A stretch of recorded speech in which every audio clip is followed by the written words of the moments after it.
Ote mag lit to gi kuyo medo wuok kuom jotelo mopogore opogore ma jo Kenya kaluwore gi tho ma jakom machon maduol mane tayo yiero pacho ka IEBC Wafula Chebukati. Anyuola mar Chebukati olero ni nyowito ngimane Otieno manyoro ka gikwayo thuolo mondo mi giyuag wuodgi. Watudore achiel kachiel gi ripota marwa Chris Owino mantiere kar kano ringruok mar Lee Funeral Home. Chris, anyuola mar Chebukati wawinjo ni osechopo kanyo mar chuo wang'i e ringre mane osechwal kanyono. Inyalo nyisowa bende ni jotelo mage ma kamoro osemako ma wang'i osemako ma bende ochopo Lee Funeral Home? Erokamano Milton, mana ka iselero wan e kar kano ringre jogo ma owito ngimagi ma Lee Funeral Home e bore Nairobi.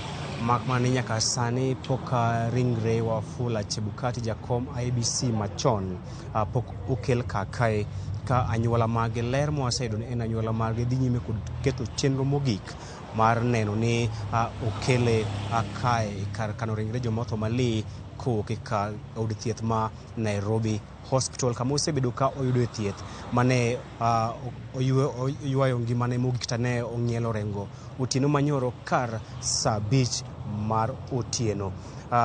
Nyaka sani onge jotelo moro amora mosebiro kae mopogore kod anyuola mare ma bende otwak kod jofwamb weche ewi tho mare ka gileronwa ni Wafula Chebukati ne otho Otieno manyoro bang' tuore kuom thuolo machuok. Kata kamano ne giwacho ni gibiro chiwo ler ayanga odiochieng' makiny kendo gikwayo jopiny, josiasa kaachiel kod ute fwambo mondo migi thuolo mar ywago wuodgi kaachiel kod wuonegi e yo mong'ith maonge kod donjruok to fuong'o weche moko amoka. Mago weche mane owach kod jaloso e lo familia mar Wafula Chebukati mano Eric Wanyonyi mane oleronwa ni anyuola mare bende osebiro kae.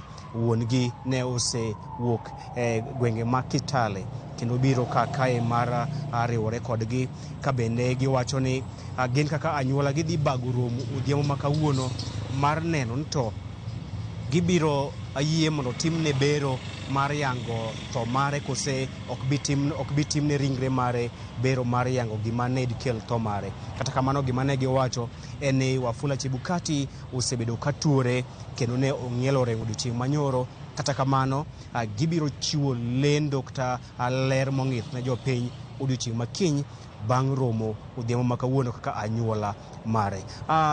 Mana kai nyalo nyiso nyikwara mogi Wafula Chebukati en jakom duol mochung'ne yiero IEBC machon kendo ne ochako tich mare higa mar 2017 kama ne otayo yiero mokwongo mar tend piny mar 2017 kaachiel kod yiero mar tend piny e tielo mar ariyo bang' ka joyal buche madogo mamalo e bwo telo ma jatend joyal buche machon David Kenani Maraga ne ong'ado oko duoko ma yiero makamano mar tend piny mar 2017 mano mane giwacho ne nitiere ng'ikruok kod chochni e duoko ma yiero. Mopogore kod mano, Chebukati bende ne otayo yiero mar 2022, yiero mane olando William Ruto ka jatend piny jaloch yiero makamano, kata doko ni yiero makamano ne okwed kod riwruok mar Azimio kendo ne omiyo moko kuom commissioners mag IEBC mane tiyo kode Juliana Cherera kane oting'o nyaka Justus Nyang'aya, oting'o nyaka Irene Masit,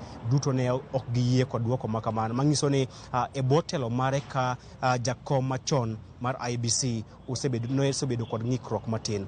Koro magi weche mane jaloso e lo anyuola mare kotelne kod Eric Wanyonyi ne owacho ewi tho mar Wafula Chebukati.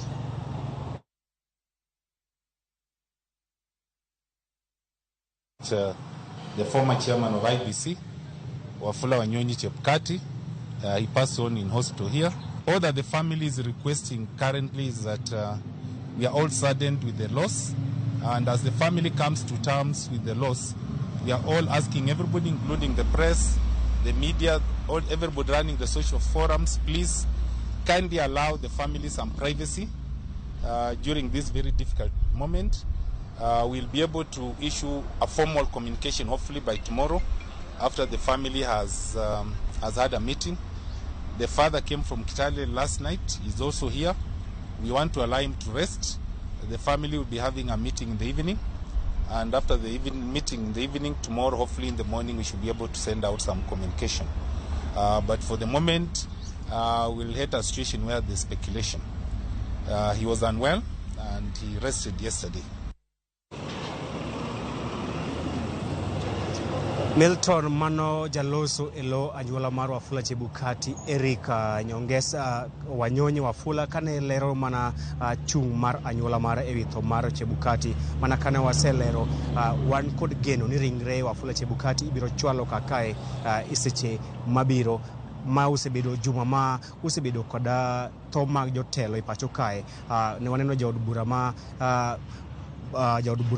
ma wuok e gwenge ma Yimbo Maluli Njendi kachiel kod senator mar Baringo bende William Cheptumo bende ne ong'ielo rengo e juma ni. Koro en juma ma oganda jo Kenya osewito jotelo mopogore opogore. Koro wago tach kakae mathoth wabiro lero ni nyikwara mogi wecho mago ma saa 1 kod saa 3 otieno. Milton.